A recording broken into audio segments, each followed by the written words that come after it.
আসসালামু আলাইকুম গাইস, আমরা আছি ঢাকা মিরপুর 1 নম্বর শহীদ বুদ্ধিজীবী। আমার পিছনে দেখতে পাচ্ছেন এখানে কিছু বীরশ্রেষ্ঠ শহীদের কবর আছে, আপনাদের কাছে ঘুরে দেখাবো। তো এখানে কবর আছে যে আপনার এখানে দেখতে পাচ্ছি বীরশ্রেষ্ঠ শহীদ ফ্লাইট লে মতিউর রহমানের কবর আছে। এই পাশটাতে আছে বীরশ্রেষ্ঠ শহীদ সিপাহী হামিদুর রহমানের কবর। আর এদেরকে হয়তো আপনারা বইতে পড়ছেন অথবা নাও চিনতে পারেন, বাট একজন মানুষের কবর আছে যাকে আপনারা চিনবেন। তিনি হচ্ছে হুমায়ুন ফরিদী সাহেব। আপনারা হয়তো তার তার অভিনয় দেখেন না বা তার অভিনয়ের ব্যাপারে জানেন না, এমন তো লোক খুব কমই আছে।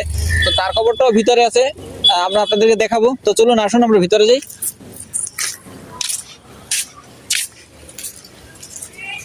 তো গাইস, দেখতে পাচ্ছেন এই যে বাম পাশটাতে হচ্ছে বীরশ্রেষ্ঠ শহীদ সিপাহী হামিদুর রহমানের সমাধি। ওনার জন্ম ছিল 2 ফেব্রুয়ারি 1953 এবং মৃত্যু 28 অক্টোবর 1971। এবং বাম পাশে দেখতে পাচ্ছেন বীরশ্রেষ্ঠ শহীদ ফ্লাইট লে মতিউর রহমানের সমাধি। উনি 29 অক্টোবর 1941 এবং 20 আগস্ট 1971 সালে ওনার মৃত্যু।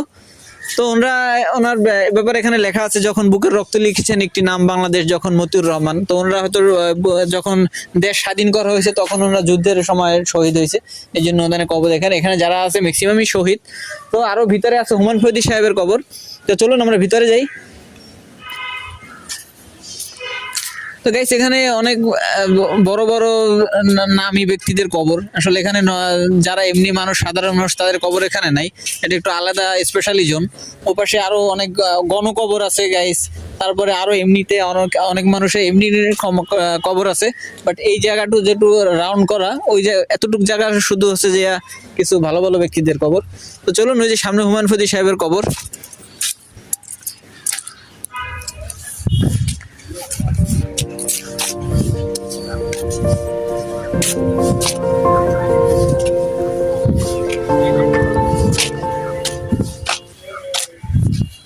তো গাইস, এই যে আমার সামনে যেটা দেখতে পাচ্ছেন, এটা হচ্ছে হুমায়ুন ফরিদী সাহেবের কবর। এখানে লেখা আছে বীর মুক্তিযোদ্ধা বিশিষ্ট অভিনেতা মরহুম হুমায়ুন ফরিদী।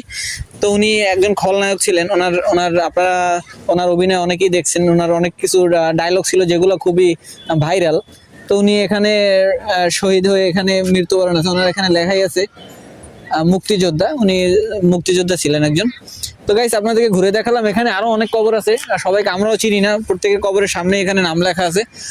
তারপর ওই পাশে আরেকটা কবর আছে, একটু ইউনিক। আসলে আপনাদের দেখাই। ওই কবরটা আসলে বাঁধাইছে এমন ভাবে যে কবর নাকি বৈঠকখানা বোঝা যায় না। যাই হোক, আসেন আপনাদেরকে দেখাই। তো দেখতে পাচ্ছেন এই যে সামনে একটা কবর। এই সামনের কবরটা একটু অন্য রকমের বাঁধানো হয়েছে। মনে হচ্ছে যেন একটা বৈঠকখানা। আসলে এখানে একজন মহিলার কবর, নাম হচ্ছে লাকি আখন্দ। আসলে ব্যাপারটা হচ্ছে যে কবর যেমনই হোক, যেমনই বান্ধানো হোক, আসলে ভিতরে আল্লাহ কাকে কিভাবে রাখছে আল্লাহই ভালো জানে। আর আল্লাহ সবাইকে জান্নাত নসিব করুক। আপনারা দোয়া করবেন আল্লাহর সব মরহুম বা যারা মৃত ব্যক্তিদের আল্লাহ জান্নাত নসিব করুক। সামনে রমজান মাস এসেছিলে, আল্লাহ সবাইকে মাফ করে দে। তো গাইস, চলুন, এটুকুই ছিল আজকের ভিডিও। আপনাদেরকে ঘুরে দেখালাম মুক্তিযুদ্ধ। এখানে ওপাশে আরো গণকবর আছে, ওটা আপনাদের দেখাবো। আর এই ভিডিওর মাধ্যমে আমরা একজন মানুষকে একটু সাহায্য করব। এটা হচ্ছে বুদ্ধিজীবীর ভিতরের আরেকটি অংশ। এই পাশটায় এখানে শুক্রবার হলে অনেক মানুষ আসে বিকাল টাইমে ঘোরার জন্য। আর এখানে এখন যেহেতু মানুষজন নাই, তো ওই অনেকে ক্রিকেট খেলতেছে। আমারও বাসা মিরপুরে, আমিও অনেক সময় এখানে আসতাম, এসে ক্রিকেট খেলতাম। ওই পাশে মাঠ আছে। বিকেলে এখানে আর খেলা যায় না যেহেতু মানুষজন এখানে আসে। সামনে কিছু ফুচকা চটপটির দোকান আছে। আর আমাদেরও আর এখানে এখন খেলা করতে আসা হয় না, কারণ হচ্ছে যে সবাই যারা আসতাম তারা আর একসাথে নাই। চাকরির কারণে কেউ হয়তো দূরে চলে গেছে। আমাদের মিরপুরে একটা খেলার টিম ছিল যারা আমরা প্রতি শুক্রবার এখানে আসতাম। তার ভিতরে বিশেষ করে ছিল হাসান ভাই নামে একটি লোক। তো উনি অনেক দিন আগেই তার কিডনিতে একটা সমস্যার কারণে উনি মারা গেছে। খুবই অল্প বয়স্ক ছিল, আমাদের সাথে ক্রিকেট খেলতো। আল্লাহ তাকে জান্নাত নসিব করুক। তো উনি মারা যাওয়ার পরে আমাদের আর এখানে খেলাধুলা করার জন্য আসাও হয় না তেমনভাবে। তো চলুন সামনের দিকে যাই। আর সামনে একটি গণকবর আছে। একটি গণকবর মানে হচ্ছে যে একটি কবরের ভিতরে অনেক মানুষের মৃতদেহ দাফন করা হয়েছে। তো সামনেই আছে, তো ওটা আপনাদেরকে দেখাবো। তো চলুন আপনাদেরকে দেখাই।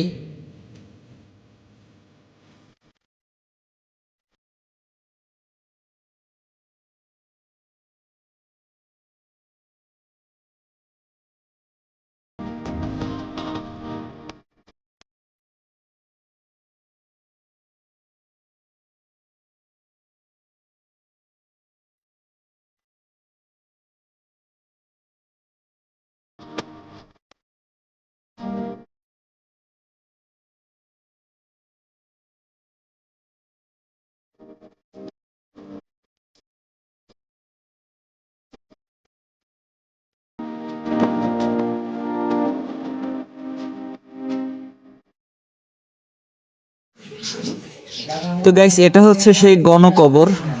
এই একটি কবরের ভিতরে অনেক মানুষের মৃত্যু দেহ দাফন করা হয়েছে। তো এটা এখন উন্মুক্ত করা, মানুষজন আসতে পারে, দেখতে পারে এখানে। আর এই পাশে হচ্ছে যে এমনি সাধারণ মানুষের অনেক কবর আছে, অন্য কোনো ভিডিওতে আপনাদেরকে দেখানো হবে হয়তো।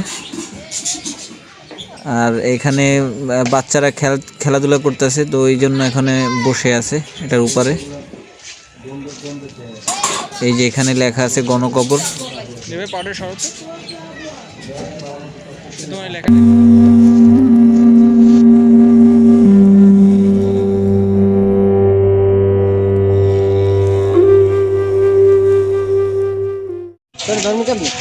আদুই আয়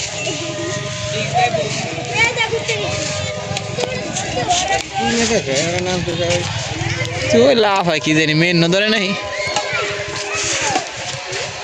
কিরে মাছ ধরছো? কো এদিকে আয়। আইলি কোন মাছটি? ব্যাং। মাছ না ব্যাং? মাছ আয়। বেচি মাছ না ব্যাং? ওটা কি মাছ? একটাই পাইছো না আরো পাইছো? আর ওই ওগুলো লাফায় কি? হ্যাঁ ব্যাং লাফায়, এটাই তো কই। আরে মামা জেতা ইয়ো ইয়ো দেখা যায় না, তুই একটু সামনে এই মাছটা দেখা আমাকে।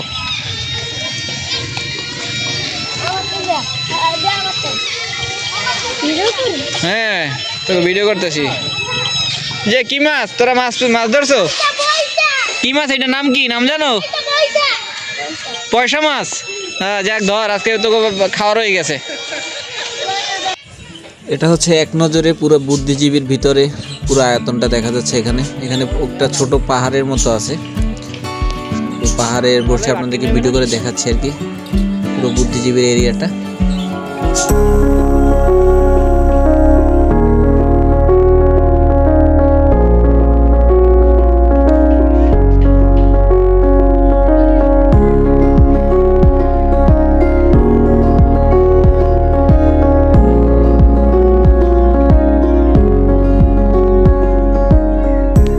তো গাইস, আমরা এই রাস্তা দিয়ে হেঁটে যাচ্ছিলাম। আমরা তো আগেই বলছিলাম যে আমরা আজকে একজনকে একটু সহযোগিতা করার চেষ্টা করব। তো আমরা সামনে দেখতে পাচ্ছিলাম যে একজন বৃদ্ধ বয়স্ক আমাদের নানি দাদির বয়সী, তো উনি এখানে বসে ভিক্ষা করতেছে। তো ওনার সাথে একটু কথা বলবো আর ওনাকে কিছু সহযোগিতা করার চেষ্টা করব।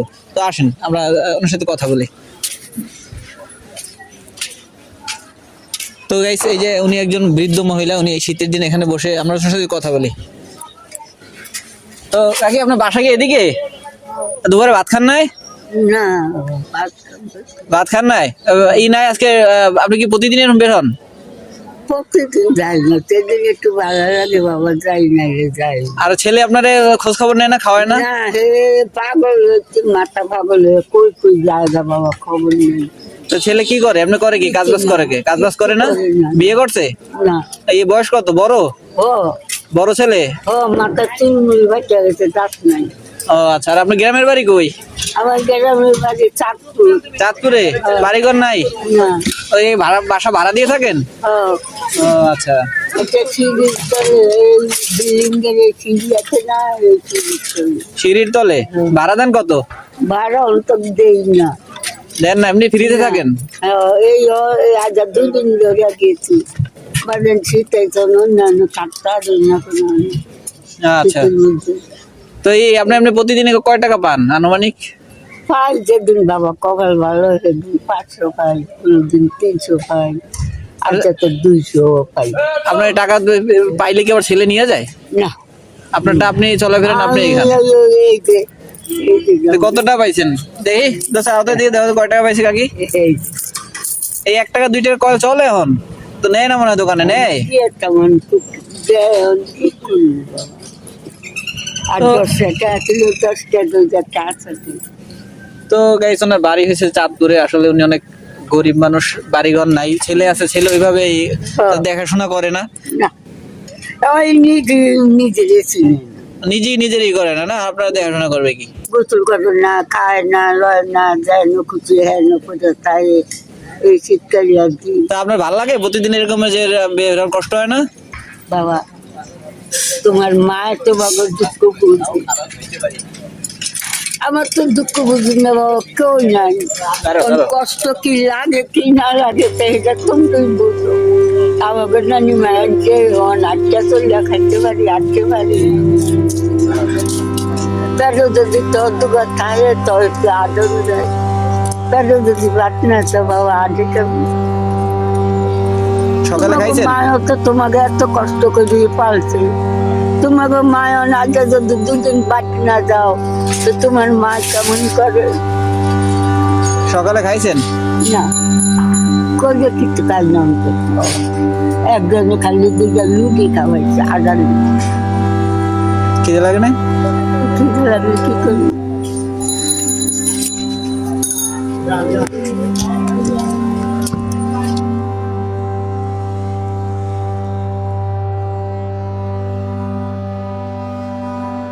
নেন ভাত খাইবেন? খান নাই তো সকালে কিছু?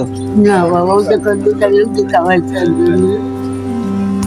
আচ্ছা 500 টাকা দিয়া খাইয়েন, আমার তো আর অত বেশি সামর্থ্য নাই, থাকলে আপনারে দিতাম বেশি করে। আপনি এখন যে ভাত খাইয়েন আর বাসায় যান, বসে থাকা লাগবে না। না বাবা বাটা আজকে যা পাইতেন এই টাকা হয়েছে না? 500 টাকার মতো পাইতেন না? আল্লাহ ভরসা, আল্লাহ তাহলে 500 টাকা হইলে আজকে তো আর বসে থাকা লাগবে না।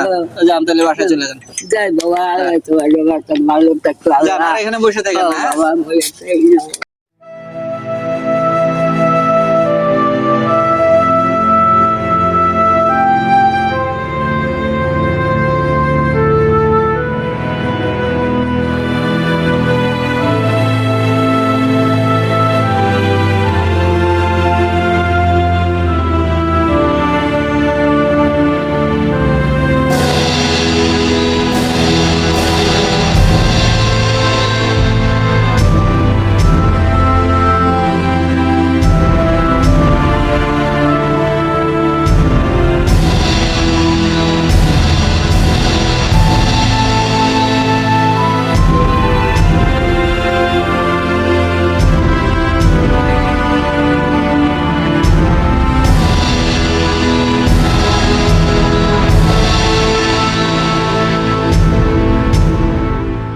Guys, আজকের ভিডিওতে আপনাদেরকে দেখানোর চেষ্টা করলাম শহীদ বুদ্ধিজীবী, তারপরে হুমায়ুন ফরিদী সাহেবের কবর, আর আমরা একজনকে আমাদের সামর্থ্য অনুযায়ী একটু সহযোগিতা করছি সেটা।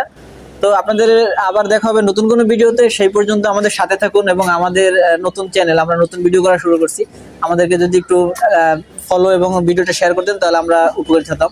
তো গাইস ধন্যবাদ, আসসালামু আলাইকুম।